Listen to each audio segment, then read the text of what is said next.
Hi అండి. ఇవాళ అయితే కూర ఏం చేయలేదనేసి అయితే అన్నం అయితే వేడివేడిగా వండాను. దీంట్లోకి అయితే ఇంట్లో అయితే గోంగూర పచ్చడి ఉందండి. దానికి కాంబినేషన్గా కొంచెం అయితే ముద్దపప్పు చేశాను.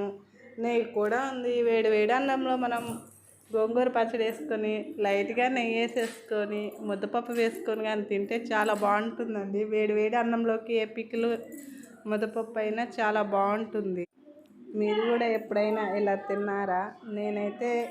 నాకైతే చాలా ఇష్టం. నేనైతే బాగా తింటాను. కర్రీస్ ఏం లేనప్పుడు ఏదైనా పికిల్ వేసేసుకొని కొద్దిగా నెయ్యి వేసుకొని పప్పు వేసుకొని నెక్స్ట్ అయితే కలుపుకొని తిన్నానండి. టేస్ట్ అయితే సూపర్గా ఉంది. ఇంకా మీకు కూడా తినాలనిపిస్తుందా? వచ్చేయండి మరి. నా వీడియో కానీ మీకు నచ్చినట్టయితే ఒక కామెంట్ చేసి షేర్ చేయండి. Subscribe my channel. ఓకే అండి, బాయ్ బాయ్. వీడియోస్ అయితే చూస్తున్నారు కానీ సబ్స్క్రైబ్ చేసుకోండి. Bye bye.